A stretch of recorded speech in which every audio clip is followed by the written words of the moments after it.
xam naa fi ñuy jeexalee rek ñu ñëwaat ci li nga xam ne mooy Sénégal waxtaan ci li nga xam ne mooy wàllum politique nag suñ ciy wax actuellement am na ay kaddu yu commencé jóg comme quoi que diggante Ousmane Sonko ak ki nga xam ne mooy candidat am sax mën naa ko woowee noonu di Bassirou Diomaye Faye am na ay ñagas-ñagas yu ci commencé am loolu bi nga ko déggee ana ban jàngat nga ci mën a def. ñagas-ñagas diggante Ousmane Sonko ak Bassirou Diomaye. Ouais. Bon, en tout cas, je suis pas dans le secret des dieux. Mais de ce que je sais, ci Bassirou Diomaye xam naa ni que c'est quelqu'un d'extrêmement fidèle. li may wax nag dama bëgg ñu déglu bu baax li may wax. C'est quelqu'un d'extrêmement fidèle en amitié. Bassirou doo ko laaj xaritu démbam loolu lu ma leer la.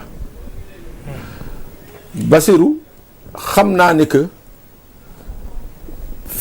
sa façon de faire tant au niveau professionnel muy fële ci impôt et domaine et sa façon de faire au niveau de Pastef xam naa ni neexul ñu bëri. Ah bon? waaw parce que non nitu dëgg la. C'est quelqu'un. ci biir Pastef wala ci nguur gi. non c'est-à-dire autant ci nguur gi. non c'est-à-dire je dis ni muy doxalee c'est-à-dire moom. waay ni muy doxalee mission yi ñu ko assigné au niveau du PASTEF. C'est pas le genre bi nga xam ne qui est prêt pour des compromis Bassirou n'est pas un homme de compromis. li ma xam ci moom laa wax. C'est quelqu'un de fidèle en amitié. C'est quelqu'un qui croit en des principes. C'est quelqu'un qui croit en des valeurs. li mu ne la lii la jàppal ni loolu la. léegi nag loolu c'est l'humain. nit ki dugguma ci politique. kii di Ousmane Sonko li ma xam ci moom. jàpp naa ni que tey jii buñ ko génne woon sax ne dañuy reprendre processus bi mu ne man nekkuma candidat Bassirou mooy candidat. mooy nekk candidat. loolu moom leer na ma. donc ci wàllum communication bi jamono ji est-ce que Pastef confronté wul à l'absence d'un commandant de chef. mais tout à fait c'est-à-dire boo gisee communication bi tout azimut. ku nekk di génn di wax. moom maanaam on dirait une armée de mexicaine. Aujourd'hui la communication de Pastef n'est pas aussi structurée comme il y a quelques mois ce qui faisait d'abord le charme et la force de Pastef. Absolument. boobu tu voyais waxtu wax bu jotee ñu ne leen déglu leen El Malick Ndiaye. waaw waxtu wax bu jotee ñu ne leen déglu leen Amadou Ba. Cette communication n'est plus structurée. Donc c'est comme qu'on dirait une armée mexicaine. maanaam ay chacun sort ku ci nekk selon ton bon vouloir selon noo ko sentir génn wax. Et là c'est mauvais. Ouais. Quand il y a ce type de communication dans une organisation mooy que y a une panique et il y a une désorganisation. Effectivement pour répondre à ta question Pastef en ce moment souffre du manque notoire d'un commandant. C'est-à-dire quelqu'un qui sait diriger les troupes, quelqu'un qui sait faire taire les divergences pour l'intérêt national. Actuellement li ñuy gis ni mooy que ku ci nekk tu œuvres pour ta chapelle.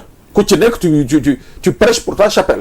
te loolu baaxul ci organisation surtout organisation bi nga xam ne mu ngi traverser ay moments yi nga xam ne des moments extrêmement difficiles. Là le PASTEF je ne dirais pas que est en train de se reconstruire. mais le PASTEF est en train de retrouver sa santé d'avant. donc war nañu éviter genre Bicco Mbaalo googu bu Umar xëyee fii wax Baron xëy fële wax non on doit éviter ça dans un parti bi nga xam ne qui traverse des tumultes comme Pastef comme ça. D'autant plus que ñu ngi jëm ci li nga xam ne mooy élection présidentielle bien vrai que amaguñ li nga xam ne mooy date bi ñu war a dem ci élection mais Pastef su continuer nii communication yi di dàqante de gauche à droite est-ce que jàppoo ne mën na réduire seen ay sens ci li nga xam ne mooy présidentielle bi. Non, réduire bon je ne dirais pas réduire des chances mais je dirais que ça peut impacter sur les résultats. Mun na impacter parce que tamit à force coow li ñuy xëccoo xeex diw wax di diw génn démentir diw wax la diw génn démentir mais finalement quelqu'un comme moi un observateur se dit mais ce parti-là est tout sauf sérieux. Oui voilà donc loolu je crois que le moment est mal choisi. Aujourd'hui ça doit être le moment de l'union sacrée autour de l'essentiel. L'essentiel c'est quoi? C'est faire en sorte que seen candidat Bassirou Diomaye ñu mun ko mener directement à la présidence. loolu mooy seen combat. ay combat wu amnistie woo yooyu yëpp warul nekk seen combat ay combat libération. Pastef s'est assez battu. Pastef a assez donné. Pastef a assez souffert. Pastef a fait ce qu'aucun parti politique n'a fait dans ce pays-là. Ça, il faut le dire. Mais tey nii suñu bëggee dugg ci détail politicienne mooy maanaam ñu ngi jëm présidentielle on a des chances que notre candidat passe après mu commencé am des guerres de positionnement kenn bëggatul respecter kenn. est-ce que jaxasoo ba andiwu ko aussi li nga xam ne mooy la grande coalition Diomaye président gis nañ waa système beeg anti système bi ñoom ñëpp fi mu toll nii voilà benn cocktail lañ def ànd pour xeex li nga xam ne mooy régime bi est-ce que ànd boobu ñu ànd boog wala boog des fois manipulation mënul jóge de la part du régime pour gëmloo Sénégalais yi ne histoire am na alors que ñi nga xam ne mooy les deux concernés ñoom ba léegi kenn déggul nga yey si yàbbi si muy Ousmane Sonko ak Diomaye. J'ai beaucoup d'amis à Pastef, j'ai beaucoup d'amis dans l'APR, j'ai beaucoup d'amis dans différentes formations politiques. Pastef, son charme, c'est d'avoir pu conserver son ADN. ADN boobu lu ko nit ñi xamee mais tey jii ADN boobu. suñu dof-dofloo ba ñàkk ko. du fait de certains compagnonnages.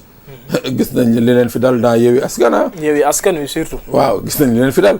Donc je suis pas sûr que dans Diomaye président qu'il soit prêt à faire les mêmes erreurs mais toujours est-il que mun na doon aussi de la manipulation parce que c'est de bonne guerre fii on fait de la politique et la façon de faire la politique tous les coups sont permis mais je dis encore une fois la communication